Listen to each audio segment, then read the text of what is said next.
Vous écoutez un podcast qui pourrait peut-être vous intéresser. Comment voyez-vous votre œuvre aujourd'hui ? Je pense que j'ai réussi à peu près ce que je voulais. En réalité, nous sommes des fantômes, mais... Vos histoires ne m'intéressent pas. Je dirais malgré tout que cette vie fut belle. Fleur de Cactus est un podcast qui explore l'impermanence avec audace. Tout change, rien ne dure, tout a une fin, tout est recommencement. Je vous présente la saison 3 de Fleur de Cactus. Pourquoi aurait-on besoin d'une vie spirituelle et symbolique pour s'épanouir ?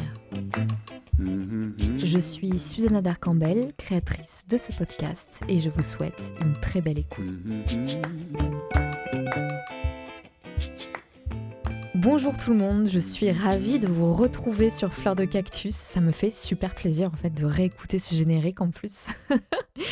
Et c'est comme revenir à la maison en fait. Donc merci d'être là, vous qui m'écoutez, vous qui parfois m'écrivez aussi. Vous pouvez me retrouver sur ma page Instagram où je poste de temps en temps et où vous pouvez suivre mes petites aventures autour des plantes médicinales et de mes découvertes philosophiques et autres. Comme vous le savez, ou peut-être pas, j'avais lancé une série audio qui s'intitulait Astralopithèque. Donc j'avais ouvert une nouvelle chaîne, etc., un nouveau podcast. Et en fait, je me suis rendu compte que la communauté de Fleur de Cactus soit n'était pas intéressée par l'astrologie, soit tout simplement ne suivait pas les canaux pour se rediriger sur Astralopithèque. Et donc, je me suis dit que c'était vraiment...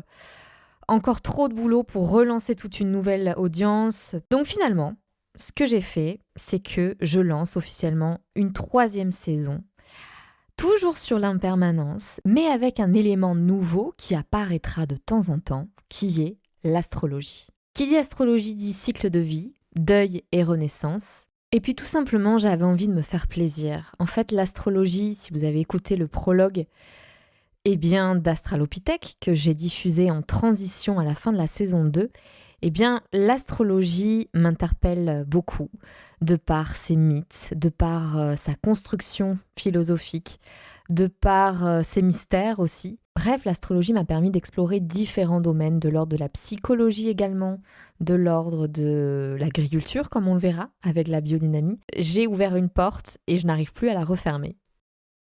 Et pour cause. En fait, durant cette enquête sur l'astrologie, il y a eu un concept qui revenait sans cesse, qui était la quête de sens. En effet, s'il y a autant de succès autour de l'astrologie, c'est qu'il y a un gros manque aussi spirituel, philosophique, dans cette société dans laquelle on vit. Et donc, on va chercher du sens dans des philosophies telles que l'astrologie, qui nous donne en fait une feuille de route pour trouver un but et des objectifs. Or, s'il y a bien une leçon que j'ai retenue de ces 2 saisons de Fleur de Cactus, les deuils, les petites morts et les grandes morts, qui sont de toute façon incontournables dans une vie, remettez en cause toute notre existence, en tout cas le cours de notre vie. Il y a vraiment un avant et après un deuil, et on va changer notre façon de voir la vie. Pas toujours, bien sûr, parce que ça peut être un long processus que l'on fait accompagné par un psychologue ou pas, par un travail sur soi. On va trouver un sens à sa vie qui peut-être était absent avant même d'avoir vécu ce deuil. Justement, ce deuil-là, cette crise existentielle, survient à un moment donné où il n'y a plus de sens. J'espère que vous me suivez. Et je pense que vous conviendrez avec moi que donner du sens à sa vie est sûrement la mission, on va dire, quasi vitale de ce 21e siècle qui est en crise de sens absolu. Et c'est dans les périodes de petites morts et de grandes morts que, justement, on a la possibilité de donner du sens à sa vie, de donner du sens au malheur qui peut nous frapper à tout moment et de se rendre compte aussi du besoin que l'on a de donner du sens à sa vie. Sinon, à quoi bon vivre ? Pour débuter cette saison 3, je vous propose donc cette réflexion autour de la quête de sens. Depuis la nuit des temps, l'humain trouve le sens à sa vie à travers des rituels de l'ordre spirituel ou religieux, à travers une philosophie de vie qui va le connecter au grand tout, qui va le connecter à l'univers, qui va le connecter à Dieu, qui va le connecter au Dharma, qui va le connecter au grand esprit. Bref, vous l'avez compris, toutes les cultures du monde croient en quelque chose de plus grand, en quelque chose de incommensurable. Or, avec la montée du rationalisme et du matérialisme au XIXe siècle, l'Europe en particulier, a vu s'éteindre tous ces mouvements spirituels avec certaines, percées, comme le New Age dans les années 60. Et puis comme ces 2-3 dernières années, avec le confinement, où on a vu des dérives sectaires qui se sont largement développées.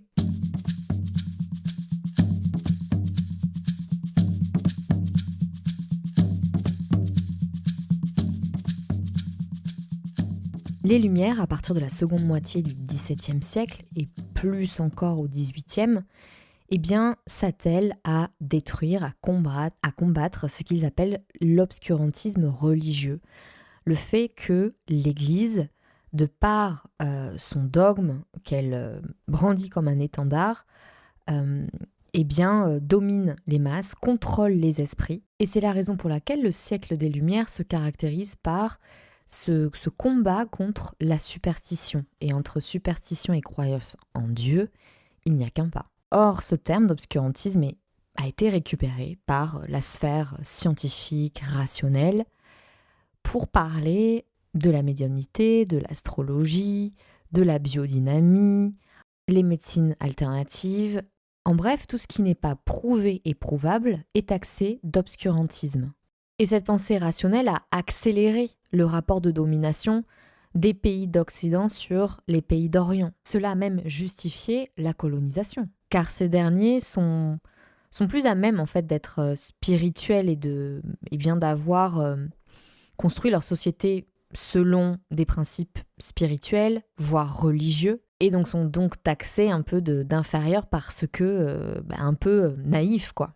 Or, je pense qu'il existe un dogme scientifique, au même titre qu'il existe un dogme institutionnel religieux que l'Église catholique a utilisé à tire-larigot pour contrôler les masses et pour garder son pouvoir en tant qu'institution politique.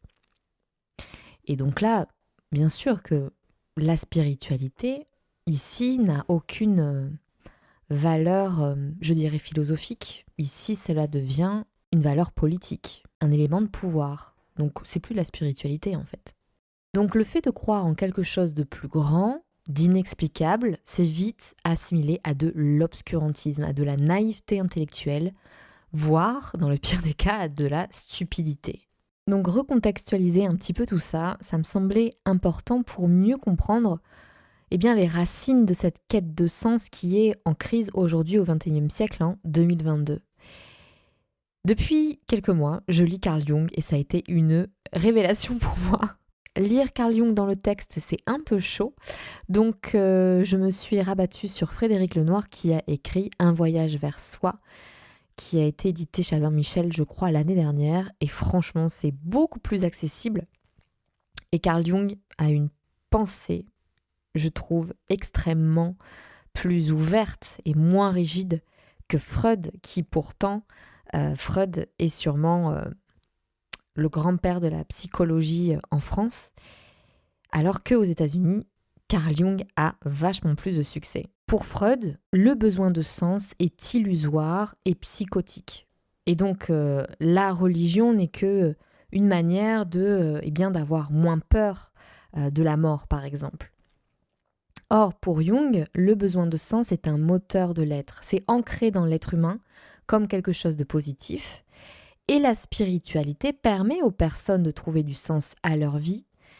Et elle s'inspire des grands courants philosophiques et spirituels pour donner du sens à leur vie. Et il avait remarqué en effet que les croyants étaient les personnes les plus heureuses parmi les patients qu'ils suivaient. Comme si croire en quelque chose de plus grand donnait plus de force.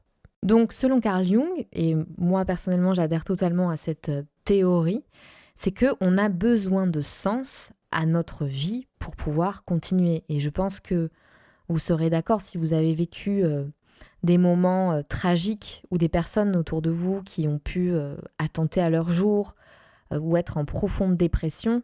Ces personnes-là ne trouvent plus en fait de sens à continuer leur vie.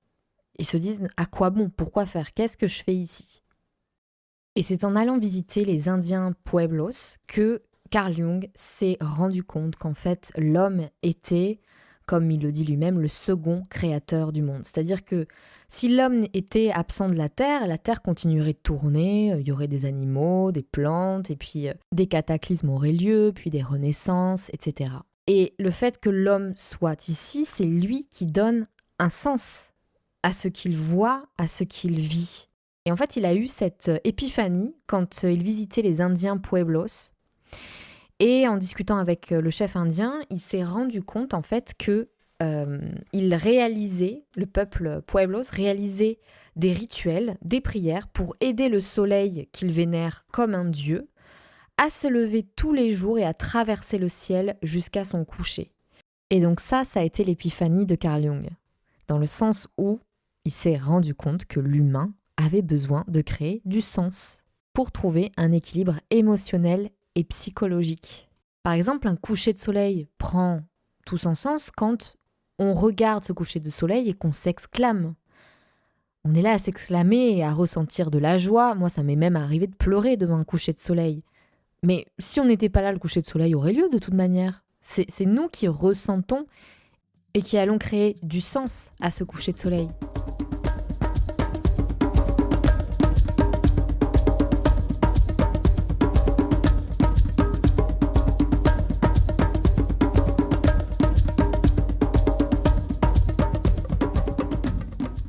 Tout à l'heure, au début de cet épisode, je vous parlais du siècle des Lumières et de cette pensée rationnelle qui leur est si chère. Donc je propose ici cette définition de la raison qui nous est bien utile quand même, il faut le reconnaître. La raison, c'est un ensemble des principes, des manières de penser permettant de bien agir et de bien juger. Donc la raison permet à l'humain de prendre des décisions conformément à des principes de logique qui vont l'aider à construire, à avancer et à prendre des décisions qui lui font du bien, en tout cas qui lui sont favorables, parce que cela va lui permettre d'aller d'un point A à un point B, de prendre des décisions qui lui sont utiles pour avancer et qui sont empreintes d'une certaine logique. Or, cette pensée rationnelle s'est vite retrouvée teintée de matérialisme au fil des siècles, et aujourd'hui on touche quand même à une apogée en termes de technologie moderne, puissante. Durant ce dernier siècle, notre mode de vie s'est vu amélioré, on vit de plus en plus longtemps. Bref, on vit dans une société qui est moderne et qui est mue par une pensée rationnelle. Et le travail est devenu l'activité principale de l'humain. On passe sûrement 80% de notre temps à travailler. Pourquoi ? Parce que le travail nous permet de gagner de l'argent, ensuite d'avoir un statut dans la société, de construire, donc d'emmagasiner des biens, des mérites. Le travail est donc fortement porté par cette pensée rationnelle. Et le fait d'avoir été réduit à une machine qui travaille nous a coupé de ces cycles naturels qui sont aussi caractéristiques de notre nature. C'est-à-dire que, au même titre que les saisons, nous avons des cycles de vie et de mort.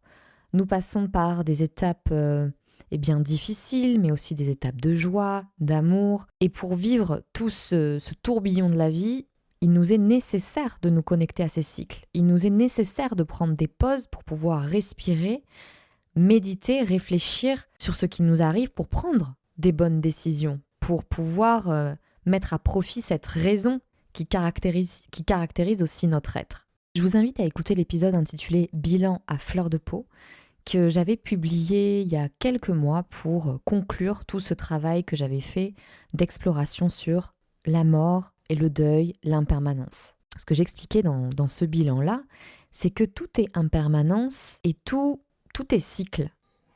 Or, ce rythme effréné de travail dans lequel la société nous demande d'être nous coupe de ces cycles et nous englue dans des masques sociaux que l'on s'échine à porter et qui nous éloignent de qui nous sommes vraiment. D'où l'apparition de burn-out, de stress chronique, d'anxiété, d'insomnie, bref, d'un mal-être. Et comme on l'a vu tout à l'heure, selon Carl Jung, je le cite, l'homme est le second créateur du monde. Nous sommes nés de telle manière que nous donnons du sens à ce que l'on voit, à ce que l'on vit. Et pourquoi ? Parce que nous sommes pétris d'émotions, de sensations.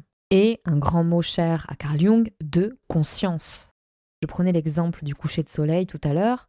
Eh bien, devant un coucher de soleil, qui ne va pas s'extasier devant la beauté du monde et de ressentir de la joie, de l'amour, de la nostalgie, bref, un sentiment qui envahit le corps et même l'esprit. On est accaparé par ce coucher de soleil et on ne pense à rien d'autre qu'à ce coucher de soleil. Comme nous sommes définis par le travail dans cette société-là, nous sommes dans l'impossibilité de ressentir quoi que ce soit. On est dans l'impossibilité de vivre les deuils, parce que déjà c'est mal vu de pleurer, de souffrir, de s'apitoyer. Et tout simplement parce qu'on n'a pas le temps. En fait, il faut toujours être productif. Donc si on s'arrête un instant, eh bien tout s'écroule. Enfin, c'est l'illusion que l'on a, ou en tout cas le sentiment que nous donnent les entreprises potentiellement toxiques qui nous font croire cela. Et donc si on perd de vue pourquoi on travaille, pourquoi on fait ce métier-là, pourquoi on s'échine à se lever à 7h et à revenir à la maison à 9h du soir, eh bien, il n'y a plus de sens. Et si ce travail est quelque chose qui nous épuise plutôt qu'il nous élève, eh bien, c'est impossible d'y trouver du sens. Notre vie, c'est résumé à travailler, accumuler et mourir. Donc, quel est le sens de tout ça ? Quel est le sens de la vie si tout ça s'arrête après tout ça ? Car cette même pensée rationnelle qui nous a rendus des machines, eh bien, a tué Dieu au passage.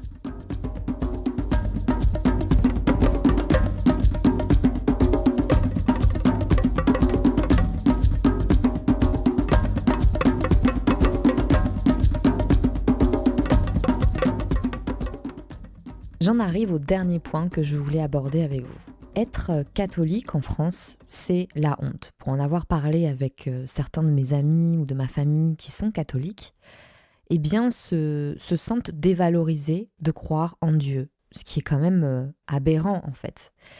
Au même titre que croire en l'astrologie, c'est être un doux rêveur. Faire de la biodynamie et suivre le calendrier lunaire, c'est totalement débile. Donc en fait, les sens que nous nous trouvons sont dévalorisés par cette société rationnelle. Parce que ces domaines-là, donc la religion, l'astrologie, la biodynamie, eh bien, proposent des expériences qui ne sont pas prouvées et qui ne sont pas prouvables. Et on voit comment cette pensée rationnelle a pu détruire nombre de communautés autochtones qui, oui, croyaient à cette danse du soleil et de la lune, comme des dieux qui valsaient dans le ciel, bref. Eh bien, ils se sont retrouvés soit dans des réserves, eh bien, amenés à travailler dans des usines. La plupart des Indiens d'Amérique Sioux, par exemple, sont en profonde détresse psychologique. Ils ont perdu tous leurs repères culturels, religieux, spirituels, leurs rituels, parce que leurs croyances étaient dévalorisées par l'homme blanc. Le sens qu'ils donnaient à la vie leur a été spolié, en fait, tout simplement. Si l'on regarde le XXIe siècle en France, donc en 2022, la quête de sens et de spiritualité n'a jamais été aussi forte ces dernières années. Ça a explosé, on voit bien sur les rayons de la Fnac tout ce qui est en lien avec la spiritualité, le développement personnel, le yoga, etc. À cause de ce matérialisme ambiant où tout objet est réduit à son utilité, toute action est réduite à sa productivité. Je parle ici de son utilité objective. Par exemple, on voit bien le type d'agriculture qui est aujourd'hui prôné, qui est à la fois de type monoculture, avec tout un tas de pesticides et d'intrants chimiques qui va permettre de faire grandir le légume encore plus vite, en plus grande quantité aussi, mais qui va rendre la Terre de plus en plus stérile. Alors bien sûr, ça a donné lieu à toutes sortes de dérives sectaires, à du vrai charlatanisme, mais on ne peut pas ne pas constater qu'il y a un réel besoin de trouver du sens à sa vie et que cette quête de sens va de pair avec une quête de spiritualité. On arrive à la fin de ce premier épisode de la saison 3 de Fleur de Cactus. J'ai super hâte de démarrer cette saison-là avec vous. Cette saison 3 qui aborde le concept, la grande thématique qui est la quête de sens, toujours sous l'éclairage de l'impermanence, qui est l'étendard de Fleur de Cactus. Tout est cycle, tout est renaissance, et c'est dans ces moments de crise que justement la quête de sens prend tout son sens, n'est-ce pas ? Restez connectés, j'ai très hâte de vous présenter les prochains invités, thérapeutes en tout genre, psychologues, récits de vie, aussi flamboyants et inspirants les uns que les autres. Et puis bien sûr, ces interludes astrologiques auxquels vous n'échapperez pas. Ne vous inquiétez pas, je ne vous en mettrai pas plein la tête, je parle surtout à ceux qui sont sceptiques et qui écoutent Fleur de Cactus, quand bien même. Ces interludes astrologiques nous permettront, vous verrez, d'apporter aussi un petit grain de sel intéressant, plus de l'ordre philosophique sur l'impermanence et la quête de sens. Et j'inviterai pour cela des astrologues, mais vous pourrez aussi profiter ou pas de mes billets philosophiques à la pleine lune de chaque mois. Et bien voilà, j'ai fait le tour de tout ce que je voulais vous dire déjà pour démarrer cette saison 3. Je vous souhaite le meilleur et je vous dis à très bientôt.